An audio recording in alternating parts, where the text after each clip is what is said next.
ناظرین، پروگرام دوراہا میں خوش آمدید۔ آپ کا میزبان پاسٹر محسن اقبال آج آپ کے ساتھ ایک دفعہ پھر سے ایک خاص پروگرام کے ساتھ موجود ہے، آپ کی خدمت میں حاضر ہے۔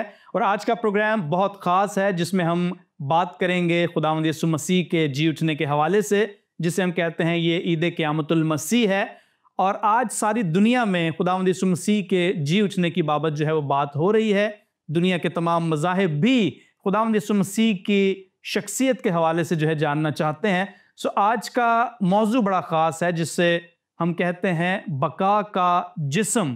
اس خاص موضوع پر گفتگو کرنے کے لیے آج اسٹوڈیو میں ہمارے ساتھ خدا کے خادم پاسٹر عزیز انور صاحب موجود ہیں۔ میں آپ کے ساتھ مل کر خدا کے خادم کو آج کے خاص پروگرام میں خوش آمدید کہتا ہوں۔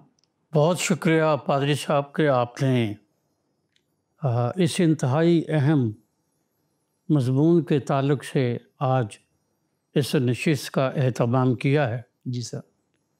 اور میں سمجھتا ہوں کہ جو موضوع آپ نے چنا ہے وہ نہ صرف منفرد ہے، یگانہ ہے، جی، کیونکہ اس کے بارے ابتدا ہی سے آج تک لوگ ابہام کا شکار ہیں۔ جی، اسی سے متعلق میں آپ سے جو سوال کرنے جا رہا ہوں وہ ہے کہ خداوند یسوع مسیح کا جی اٹھنا جو ہے وہ کیوں ضروری ہے؟ بقا جو لفظ ہے یہ عربی زبان کا لفظ ہے، جی، فارسی میں بھی اسے استعمال کیا جاتا ہے، اردو زبان میں ہم نے اسے بائبل مقدس میں مسار لیا ہے، ٹھیک ہے، اور اس کو مقدس پولس رسول نے اور بڑے واضح طور پر بیان کیا ہے۔ جی، بقا جو ہے اس کو انگریزی زبان میں انکرپٹیبلٹی کہتے ہیں۔ ٹھیک ہے، جو بائبل میں یا کنگ جیمز ورشن میں جو لفظ اس کے لیے استعمال کیا گیا ہے جی، وہ ہے انکرپٹیبلٹی۔ جی، تو سادہ سی انڈرسٹینڈنگ ہے کہ جہاں کرپشن نہیں ہے، ٹھیک ہے، اب یہاں جب کرپٹیبلٹی یا کرپشن کی بات آئے گی ٹھیک ہے، تو اس سے مراد صرف گناہ ہے، اوکے، اور یہی وہ انکرپٹیبلٹی کی جو نوید تھی، جو خوشخبری تھی، وہ بائبل کی جس ہے اس کی ہے، جی، اور اسی پر پیدائش کی کتاب 3 باب اس کی 15ویں آیت جو ہے وہ ہمیں اس کا آغاز بتاتی ہے، ٹھیک ہے، کہ جب باغ عدن میں آدم اور حوا کی زندگی میں کرپٹیبلٹی آ گئی یا کرپشن آ گئی، ٹھیک ہے، یا ان کی زندگی میں گناہ آ گیا، ٹھیک ہے، تو پھر اسی وقت خدا نے آدم کو، حوا کو اور ابلیس کو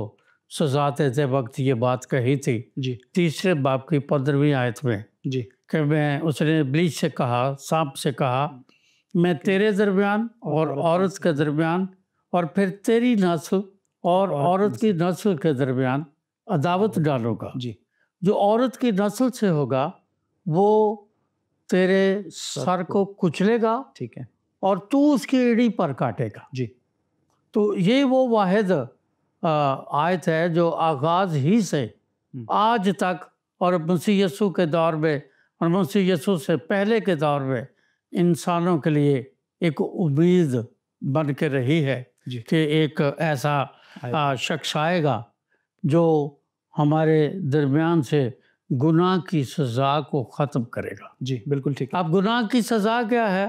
رومیوں کے خط میں اور پولس کے خطوط میں واضح طور پر لکھا ہے، خدا نے بھی آدم اور حوا سے کہا کہ جس دن تو نے کھایا تو مرا۔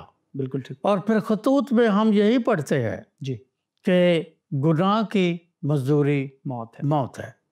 اس کا مطلب یہ ہے کہ موت جو ہے وہ گناہ کا نتیجہ نہیں ہے، وہ گناہ کی فصل ہے جی، جو ہر انسان کاٹتا ہے۔ اب اس کو شاید جی، کچھ لوگ سمجھ پائیں یا نہ سمجھ پائیں، لیکن یہ ہے کہ وہ جو گناہ کی وجہ سے جو موت آئی ہے، جی، وہ موت جب زندگی اس پہ داخل ہوتی ہے تو پھر اس زندگی پر موت کا اختیار نہیں، اور اگر زندگی پر موت کا اختیار نہیں تو یہ بقا ہے اور یہ انکرپٹیبلٹی ہے۔ دس از سو گڈ۔ اور یہ جو انکرپٹیبلٹی ہے یا یہ جو بقا ہے یہ ہمیں مسیح خداوند کے تجسم میں عہد عتیق سے نظر آتی ہے، جیسے میں نے عظیم پیشتر بتایا ہے جی کہ پیش گوئی کے طور پر موجود ہے، لیکن یہ عہد عتیق کی امید ہے۔ جی بالکل، اس کو ہم عہد عتیق کی امید کہتے ہیں، لیکن مسیح خداوند کا اس دنیا میں آنا، جی پھر ان کا انسانی جسم اختیار کرنا، جی پھر انسانی جسم میں رہ کر زندگی گزار، انسانوں کی طرح بشریت اور انسانیت کے ساتھ زندگی بسر کرنا، جی اور پھر عبرانیوں کے خط کا مصنف کہتا ہے اور پھر بھی بے گناہ رہنا، پھر بھی بے گناہ رہے، وہ ہمارے درمیان رہا اور اس کے درمیان رہ کر پھر بھی بے گناہ رہا، جی وہ ہماری طرح آزمایا گیا تو بھی بے گناہ رہا۔ یہ نہیں کہ وہ ایک آسان زندگی، خدا کا بیٹا ہے، خدا کا کلمہ ہے، خدا کا کلام ہے، تو اس کی زندگی میں یہ مشکلات نہیں ہیں۔ ایسا نہیں، اس کی زندگی میں اگر وہ صرف روح القدس ہے جی اور بدن کے بغیر ہے تو پھر کوئی اس کے زندگی میں کرپٹیبلٹی یا کوئی دکھ یا کوئی ٹینشن نہیں ہے، جی لیکن جب وہ جسم میں ہے تو یہ جسم تو کمزور ہے، جی امکان پیدا ہوتا ہے کہ کوئی کرپشن آ سکتی ہے، آ سکتی نہیں، اس کا موجود ہے، جی کیونکہ جسم کے بارے یوحنا کے خط میں لکھا ہے کہ جسم جو ہے وہ روح کے خلاف ہے، بالکل بدن جو ہے وہ روح کے خلاف کام کرتا ہے، اور روح جو ہے وہ بدن کے خلاف بات کرتا ہے، بالکل ٹھیک ہے، یا کام کرتا ہے، اس لیے یہ دونوں ایک دوسرے کے دشمن ہیں۔ جی لیکن اس دشمن میں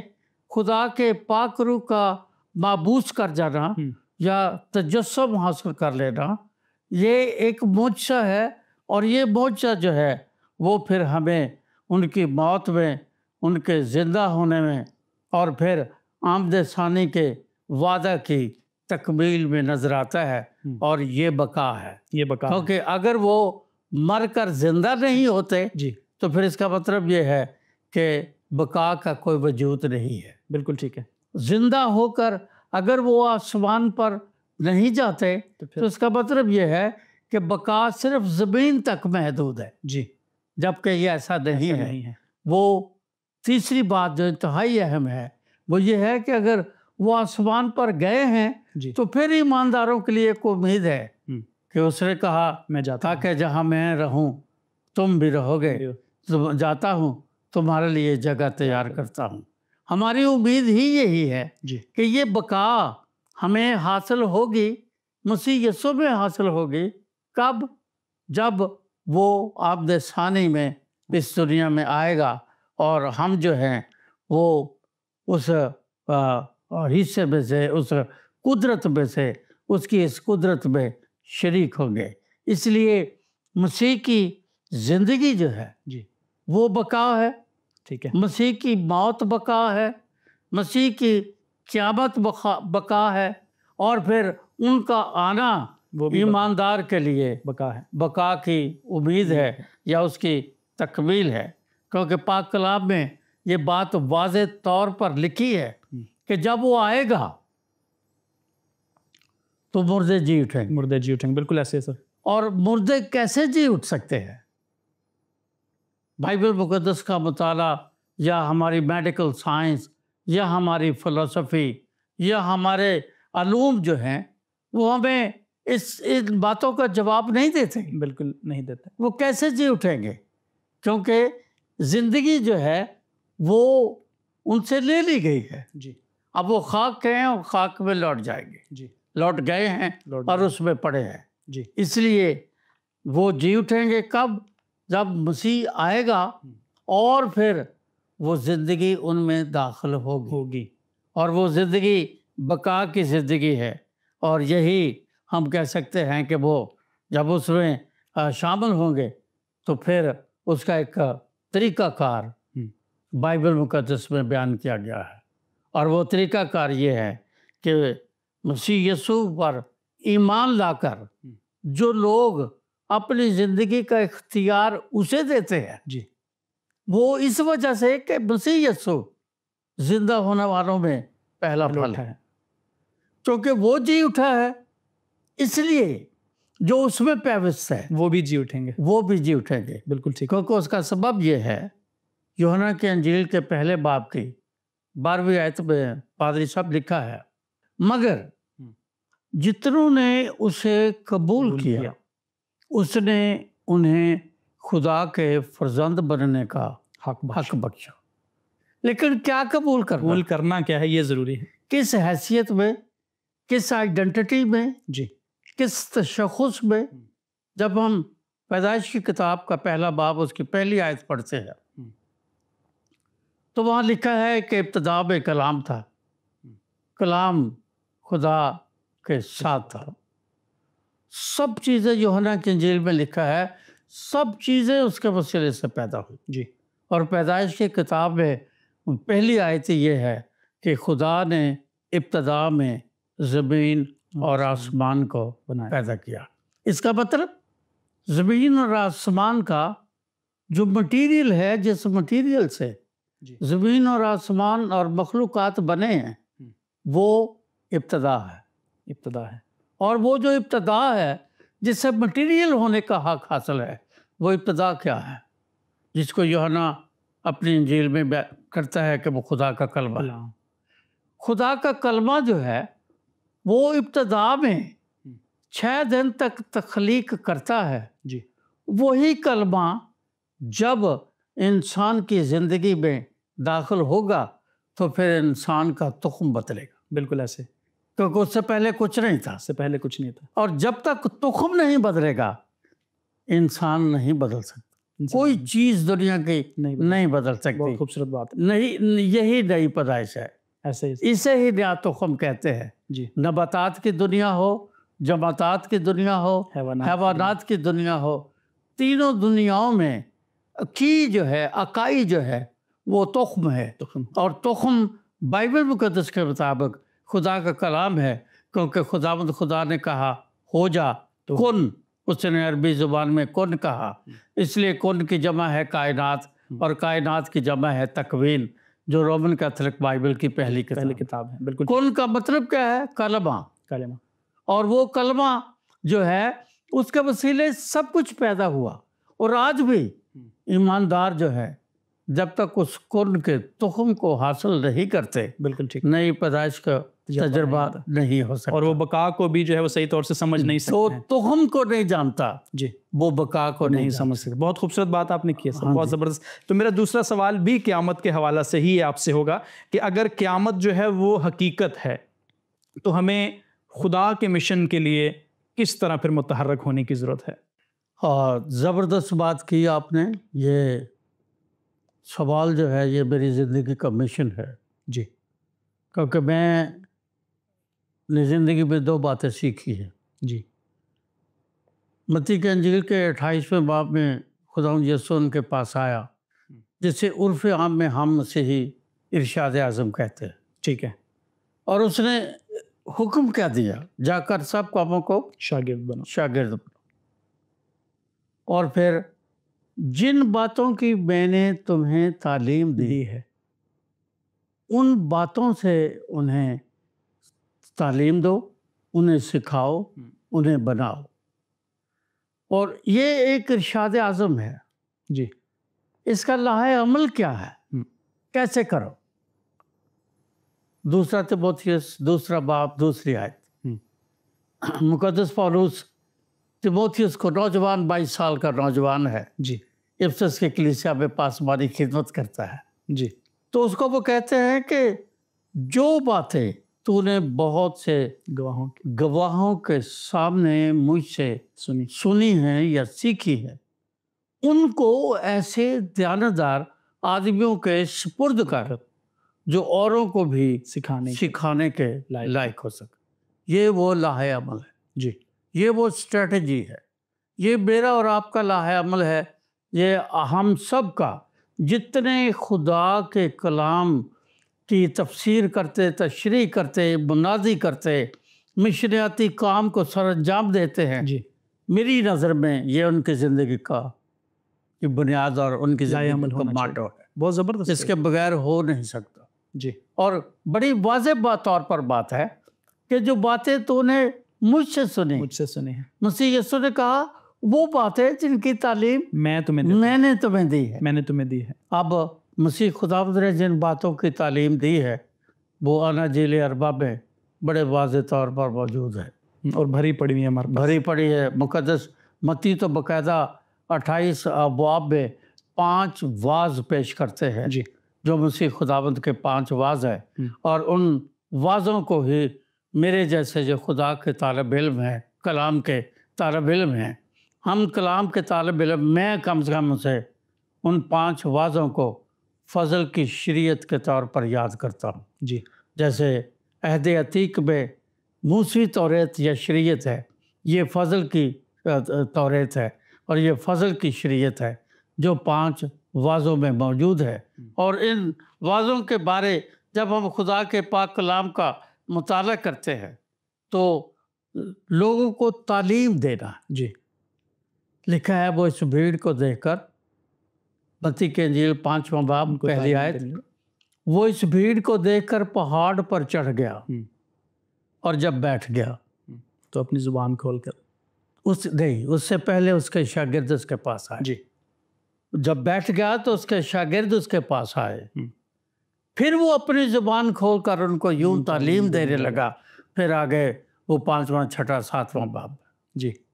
سوال یہ ہے کہ وہ 15 شہروں کی بھیڑ ہے. جی. اگر آپ متی کے انجیل کے آخری ابواب کو پڑھیں 4 باب کے، تو وہاں لکھا ہے کہ وہ بھیڑ کن کن شہروں سے ہے. اور ان میں ایک شہر ہے جس کا نام دکپلس ہے. دکپلس. جی. دکپلس کا مطلب ہی 10 شہر ہے. ٹھیک ہے. 15 شہروں کی وہ بھیڑ ہے. ٹھیک ہے. پہاڑ پر چڑھ گیا، بیٹھ گیا تو کیا لکھا ہے؟ شاگرد اس کے پاس آئے. شاگرد اس کے پاس. اس سے پہلے وہ صرف 2 جوڑیاں اپنے شاگردیت میں لے چکا ہے اور وہ دونوں بھائی ہیں. اس کا مطلب 4 لوگ ہیں. کیا سوال یہ ہے کیا بھیڑ چلی گئی؟ اور اگر بھیڑ چلی نہیں گئی تو پھر لفظ بھیڑ ختم کر کے یہ ایک لفظ کیوں استعمال کیا گیا کہ شاگرد اس کے پاس آئے؟ پھر 4 کا ذکر کیوں نہیں کیا گیا؟ جی. ان کا ذکر ہونا چاہیے تھا کہ 4 شاگرد اس کے پاس آئے. وجہ کیا ہے؟ وجہ یہ ہے کہ جو سیکھنے کی روح رکھتا ہے وہ شاگرد ہے. بالکل ٹھیک ہے. اور جو سیکھنے کی روح نہیں رکھتا وہ بھیڑ ہے. وہ بھیڑ ہے. بہت خوبصورت بات کی آپ نے.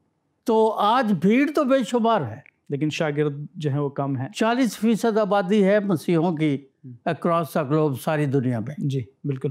ان 40% آبادی میں سیکھنے کی روح کتنے فیصد رکھتے ہیں یہ جاننا بڑا مسئلہ ہے. یہ سمجھنے کی ضرورت ہے، جاننے کی. اور یہی ضرورت ہے اور یہی جو لوگ ہیں ان کے ذمہ کام ہے جو اس بات کو قبول کر لیتے ہیں نا کہ میں خداوند کی خدمت پہ ہوں. جیسے آپ پاسبان ہیں، میں پاسبان ہوں. جی. ہم نے دنیا کو تیاگ کر، اپنی طرف سے تو دنیا کو یہی بتاتے ہیں نا جی جی کہ ہم دنیا کو تیاگ کر، دنیا سے ہٹ کر ہم صرف اور صرف خدا کے کلام کی منادی کر رہے ہیں. جی. اور ہم منادی کرنے والے وہ لوگ ہیں جن کے پاس خوشخبری کا پیغام. خوشخبری کا پیغام. خوشخبری کیا ہے؟ جس کو بہت دفعہ لوگ کہتے ہیں جی انجیل کا مطلب خوشخبری ہے. میں مانتا ہوں، ٹھیک ہے، میں مانتا ہوں انجیل کا مطلب خوشخبری ہے، لیکن مجھے پڑھ کے دکھائیں بائبل مقدس میں سے یہ خوشخبری کہاں لکھی ہے. ویسے تو سارے خوشخبری ہے کہتے ہیں. جی ٹھیک ہے، پوری بائبل کو خوشخبری ہے. بالکل ٹھیک. نیا عہد نامہ خوشخبری ہے. اعمال کی کتاب بہت بڑی خوشخبری ہے. پالوس رسول کے خطوط بہت بڑی خوشخبری ہے. مسیح یسوع کا پیدا ہونا، اس کا تجسم، ان کا جسم اختیار کرنا، ان کی مصلوبیت، ان کا مر جانا، ان کا زندہ ہونا، یہ ساری باتیں خوشخبری ہے. جی.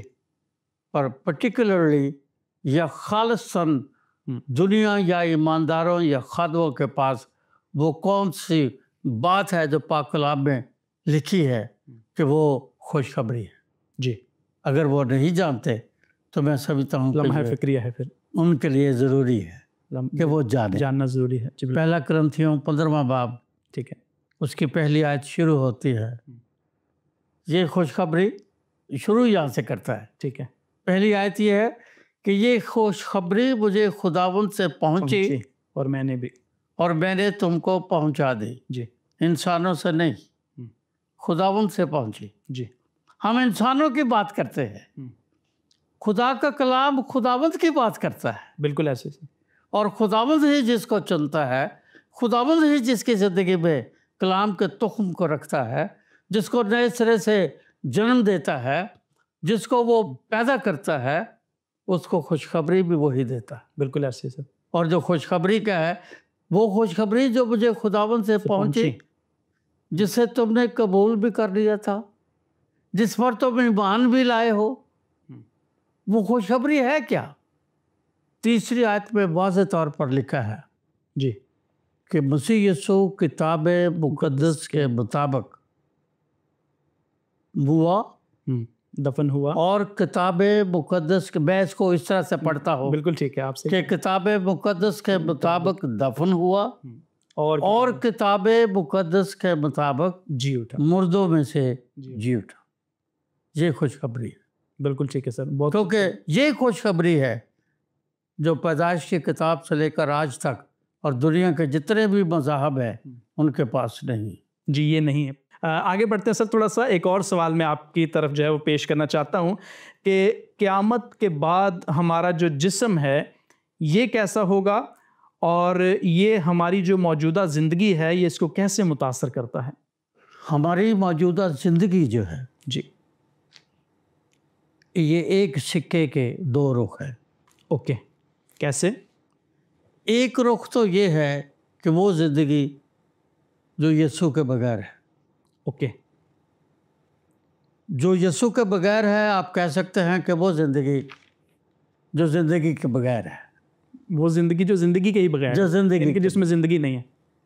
دوسرا رخ یہ ہے کہ یہ وہ زندگی ہے جس میں زندگی کا خالق ہے.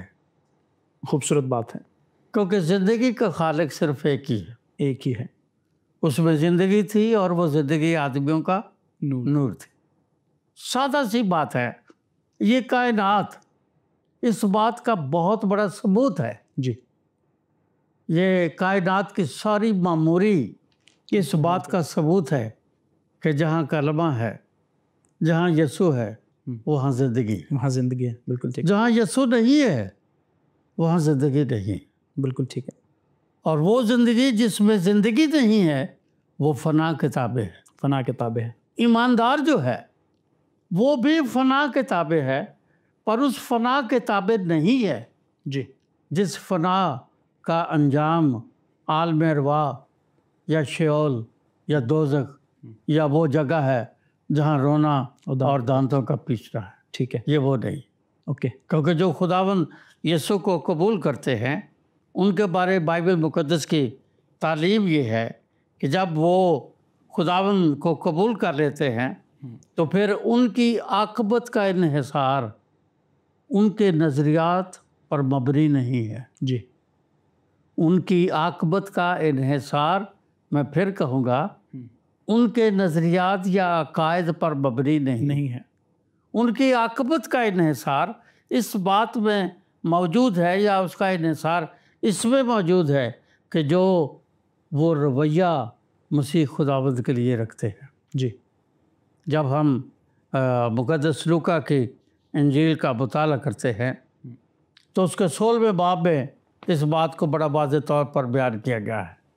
وہاں ایک کہانی بیان کی گئی ہے جی کہ ایک امیر آدمی ہے جو روز شگر میلے پارٹیز کرتا ہے. جی اور اس کے دروازے پر ایک شخص پڑا ہے جس کا نام لازر ہے. جی وہ اس کے میز سے گرے ہوئے ٹکڑوں سے پیٹ بھرنے کا آرزو مند ہے. جی آپ غور کریں، جو ٹکڑوں سے پیٹ بھرتا ہے، دروازے پر پڑا ہے، جسم پھوڑوں سے بھرا ہوا ہے، اس کا نام لازر ہے. غریب لازر ہے. امیر آدمی کا کوئی نام نہیں. ہاں جی بالکل. آپ پہلی بات جو نوٹس کر رہی ہے، بالکل ٹھیک، جو قابل غور ہے، امیر آدمی کا کوئی نام نہیں ہے. حالانکہ محلے میں ایک امیر آدمی ہو تو سب لوگ اس کو رشتہ دار بتاتے ہیں. جی نام تو دور کی بات ہے، نام تو بچے بچے کو پتہ ہوتا ہے. پر یہاں امیر آدمی کا نام نہیں ہے، لازر کا نام ہے۔ لازر کا مطلب کیا ہے؟ یہ یونانی زبان کا لفظ ہے، گاڈ ہیلپڈ، جس کی خدا نے مدد کی۔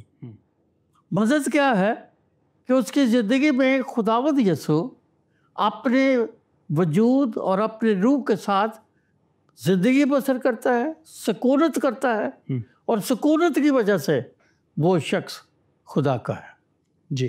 پھر لکھا ہے اور امیر آدمی مر گیا اور دفن ہوا۔ لازر کے بارے لکھا ہے اور لازر مر گیا اور فرشتوں نے لے جا کر اسے ابراہیم کی گود میں ڈال دیا۔ جی۔ اوبویسلی اس کے دور کے مطابق اس کا جنازہ ضرور ہوا ہوگا، جی۔ لیکن فرق کیا ہے؟ امیر آدمی کا بدن بھی دفن ہوا، اس کی روح بھی دفن ہوئی، جی۔ لیکن یہاں لازر جو خدا کا ہے، جس میں خدا کا روح بستا ہے، جس میں خدا کا کلمہ بستا ہے، جس میں ابدیت کا کلمہ بستا ہے، اس پر موت اور قبر کا اختیار نہیں ہے۔ بالکل یہی ہے قیامت کے بعد جو جسم ہوگا ہمارا، اس کو فرشتے لے جا کر کہاں ڈال دیتے ہیں؟ ابراہیم کی گود میں۔ بالکل سر، بہت زبردست۔ تو فرق یہ ہے کہ وہ بھی مرا اور دفن ہوا۔ جی۔ لازر مرا لیکن فرشتوں نے لے جا کر اسے یہی ابراہیم کی گود جو ہے، یہ آج میری اور آپ کی عاقبت ہے۔ میں آپ کا سر بہت شکر گزار ہوں کہ آج آپ نے اپنا بڑا قیمتی وقت دیا ہے، اور باتیں تو بھی میں سمجھتا ہوں کہ آپ کے پاس بہت ساری ہوں گی بقا کے جسم کے حوالے سے، کیونکہ ابھی تو بات کا ہم نے آغاز ہی کیا ہے اور پروگرام کا وقت جو ہے وہ ختم ہونے پر ہے۔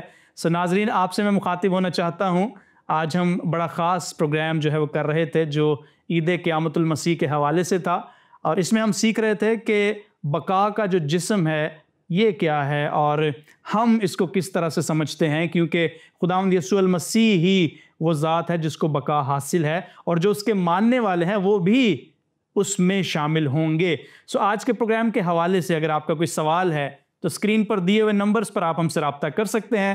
اگلے پروگرام تک کے لیے آپ ہمیں اجازت دیجیے گا۔ خدا حافظ۔